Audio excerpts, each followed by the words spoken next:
Gospel of John, chapter 8. The woman caught in adultery. Then each of them went home, while Jesus went to the Mount of Olives. Early in the morning, he came again to the temple. All the people came to him, and he sat down and began to teach them. The scribes and the Pharisees brought a woman who had been caught in adultery, and making her stand before all of them, they said to him, "Teacher, this woman was caught in the very act of committing adultery. Now in the law, Moses commanded us to stone such a woman. Now what do you say?" They said this to test him, so that they might have some charge to bring against him. Jesus bent down and wrote with his finger on the ground. Then they kept on questioning him. He straightened up and said to them, "Let anyone among you who is without sin be the first to throw a stone at her." And once again he bent down and wrote on the ground. When they heard it, they went away one by one, beginning with the elders, and Jesus was left alone with the woman standing before him. Jesus straightened up and said to her, "Woman, where are they? Has no one condemned you?" She said, "No one, sir." And Jesus said, "Neither do I condemn you. Go your way, and from now on do not sin again." Jesus, the light of the world. Again Jesus spoke to them, saying, "I am the light of the world. Whoever follows me will never walk in darkness, but will have the light of life."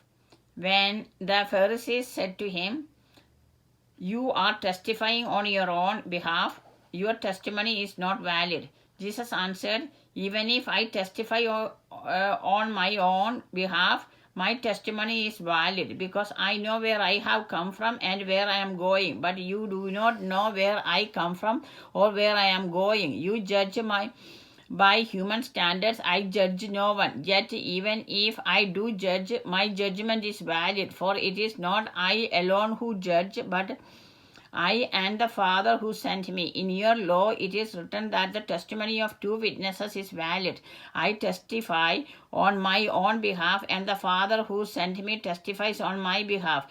Then they said to him, "Where is your Father?" Jesus answered, "You know neither me nor my Father. If you knew me, you would know my Father also." He spoke these words while he was teaching in the treasury of the temple, but no one arrested him because his hour had not yet come. Jesus foretells his death. Again he said to them, "I am going away, and you will search for me, but you will die in your sin. Where I am going, you cannot come." Then the Jews said, "Is he going to kill himself? Is that what he means by saying, 'Where I am going, you cannot come'?" He said to them, "You are from below, I am from above. You are of this world, I am not of this world. I told you that you would die in your sins, for you will die in your sins unless you believe that I am He." They said to him, "Who are you?" Jesus said to them, "Why do I speak to you at all? Do I have much to say about you and much to condemn? But the one who sent me is true, and I declare to the world what I have heard from him." They did not understand that he was speaking to them about the Father. So Jesus said, "When you have lifted up the Son of Man, when you will realize that I am He, and that I do nothing on my own, but I speak these things as the Father instructed me, and the one who sent me is with me. He has not left me alone, for I always do what is pleasing to him." As he was saying these things, many believed in him. True disciples. Then Jesus said to the Jews who had believed in him, "If you continue in my word, you are truly my disciples, and you will know the truth, and the truth will make you free." Then answered him, "We are descendants of Abraham and have never been slaves to anyone. What do you mean by saying you will be made free?" Jesus answered them, Very truly I tell you, everyone who commits sin is a slave to sin. The slave does not have a permanent place in the household.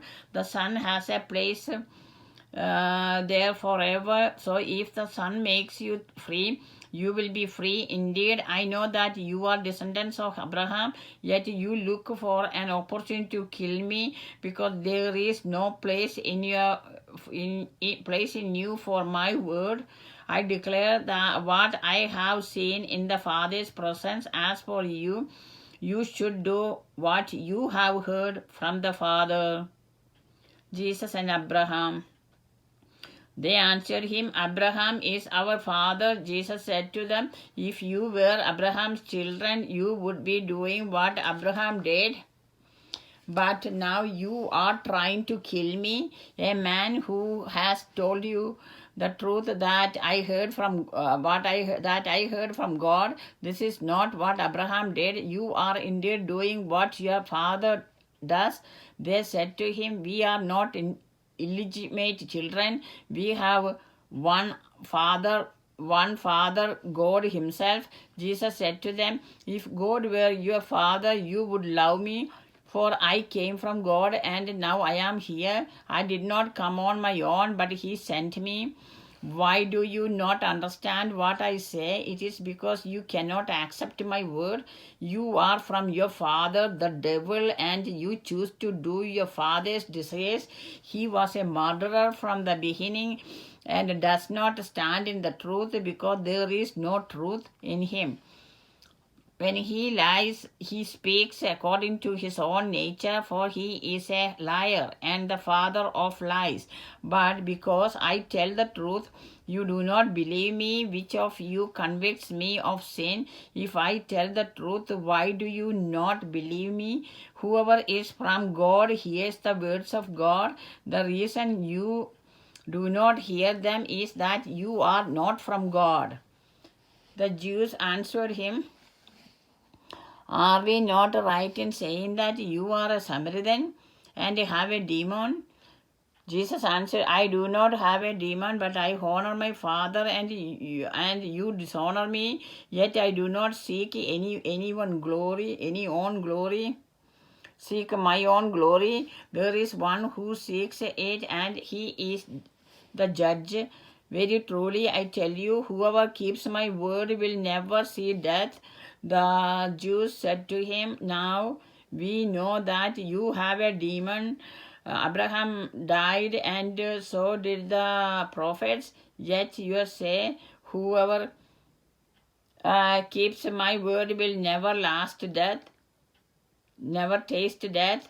Are you greater than our father Abraham, who died? The prophets also died. Why do you claim to be? Jesus answered, If I glorify myself, my glory is nothing. It is my Father who glorifies me, he of whom you say he is our God. Though you do not know him, but I know him. If I would say that I do not know him, I would be a liar like you, but I do know him and I keep his word.